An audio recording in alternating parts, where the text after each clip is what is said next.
गणेश जी की उत्पत्ति की कथा व गणेश चतुर्थी की व्रत की विधि।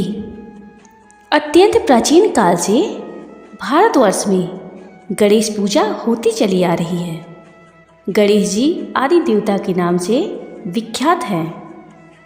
किसी भी मांगलिक कार्य में निर्विघ्न रूप से कार्य की सिद्धि के निमित्त इनकी पूजा सर्वप्रथम की जाती है।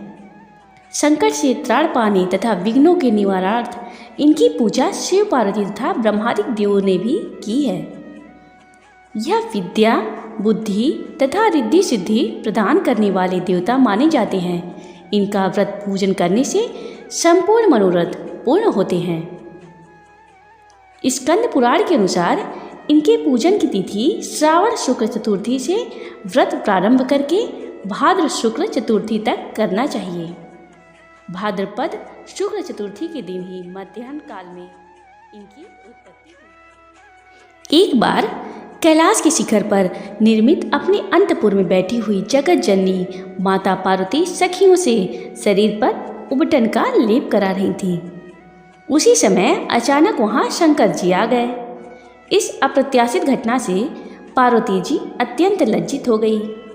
वहां से शंकर जी के चले जाने पर उनकी सखियों ने उनसे निवेदन किया कि आप किसी ऐसे गढ़ की व्यवस्था कर दें जो प्रवेश द्वार पर प्रहरी का कार्य करे। इतना सुनकर पार्वती जी ने अपने शरीर के मैल से एक पुतला बनाकर उसमें जीवन का संचार कर दिया। पार्वती जी ने नवनिर्मित पुतले से कहा, तुम जाकर प्रवेश द्वार पर खड़े रहो और कोई भी व्यक्ति मेरी अनुमति के बिना अंदर ना प्रवेश करे। उस पुत्र ने वैसा ही किया।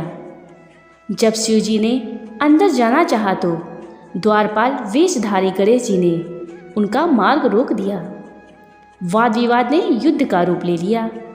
युद्ध में सभी देवों के पराजित हो जाने के पश्चात क्रुद्ध होकर शिव जी ने अपने त्रिशूल से उस गढ़ का शिरोच्छेदन कर दिया। पुत्र की मृत्यु से कुपित होकर पार्वती जी ने बहुत ही उग्र रूप धारण कर लिया। अंत में देवताओं ने उन्हें जीवन दान देकर प्रथम पूज्य बनाने का वचन दिया। शंकर जी ने हाथी के नवजात शिशु का मस्तक लाकर उस खंडित धड़ से जोड़ दिया, जिसके कारण गणेश जी का नाम गजानन प्रसिद्ध हुआ। पुराणों में इनके 12 नाम गिनाए गए हैं, जो अपने विशिष्ट कारणों के द्वारा वे नाम विश्व में विख्यात भी हैं। गणेश चतुर्थी व्रत विधान। गणेश जी का व्रत चतुर्थी तिथि को किया जाता है। उस दिन व्रती को प्रातःकाल अपने शरीर में सफ़ेद तिलों का लेपन करके किसी जलाशय में स्नान करना चाहिए।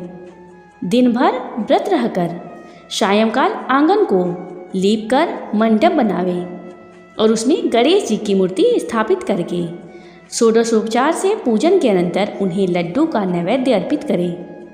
पूजन के पश्चात चंद्रमा को अर्घ्य देवें। परंतु भाद्रपद शुक्ल चतुर्थी के व्रत में अर्घ्य देने की मनाही की गई है, क्योंकि उस दिन चंद्र दर्शन का निषेध है। उस दिन जो लोग चंद्रमा का दर्शन करते हैं उन्हें मिथ्या दोष से कलंकित होना पड़ता है। पूजनोपरांत किसी ब्राह्मण को चश्वल के साथ एक कौड़ी का दान कर देना चाहिए। इस प्रकार व्रत करने वालों की सभी अभिलाषाएं निर्विघ्न रूप से पूरी हो जाती हैं। ओम गण गणपतये नमः। अगर आपको यह कथा पसंद आई हो तो मेरे चैनल को लाइक और सब्सक्राइब करिए।